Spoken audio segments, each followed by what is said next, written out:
Clear చేసి కింద వీళ్ళ కింద తెచ్చుకోండి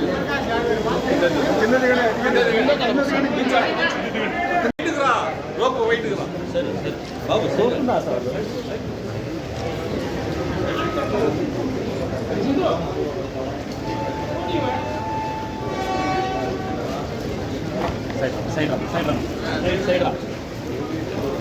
సైడ్ రండి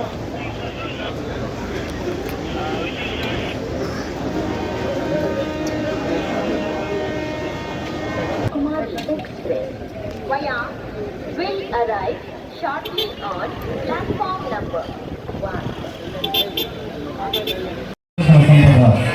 విషయంలో ప్రత్యేకంగా కృషి చేస్తున్న భారత జాతీయ కళా సాంస్కృతిక వారసత్వ పరిరక్షణ సంస్థ ఇండియా ఆధ్వర్యంలో రూపొందించిన మనచరిత మాసపత్రిక ప్రత్యేక సంచిక సెప్టెంబర్ నెల పర్యాటక దినోత్సవ ప్రత్యేక సంచికను ఉపవరపు వెంకయ్యనాయుడు గారు అలాగే కలెక్టర్ ఏర్పాటు జరిగింది. అందరూ కూడా ఈ కార్యక్రమాన్ని వందన సమర్పణ చేయవలసిందిగా ఎంఈఓ శివప్రసాద్ గారిని కోరుతూ ఉన్నాం.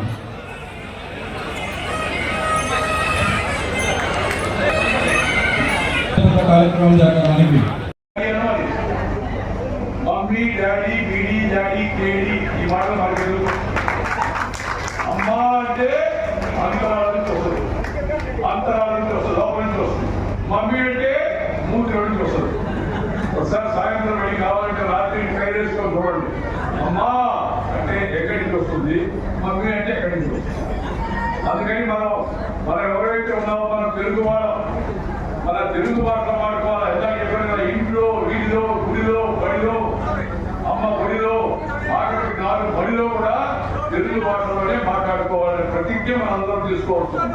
తెలుగు భాష దినోత్సవం రోజు మనం తీసుకోవాల్సిన ప్రతిజ్ఞ ఏంటంటే మేము తెలుగులోనే ఈ తెలుగు ఈరోజు బహుభాష శాస్త్రవేత్తగా, చరిత్రకారుడిగా, సంఘ సంస్కర్తగా అనేక రంగాల్లో బహుముఖ ప్రజ్ఞానం చూపించిన వారు తెలుగు రామమూర్తి భద్రుడు గారు. ఆయన జన్మదినాన్ని తెలుగు భాషా దినోత్సవంగా జరుపుకోవడం చాలా సౌందర్యం. విజ్ఞానం అందరికీ అందాలి, విజ్ఞానం అంటే తెలివి అందరికీ అందాలనే సంకల్పంతో వ్యవహారిక భాషా ఉద్యమానికి ఆయన శ్రీకారం చుట్టాడు. ఇవాళ భాషా దినోత్సవం కాబట్టి దాని గురించే ఎక్కువ మాట్లాడతాను, ఇతర విషయాలు మాట్లాడు.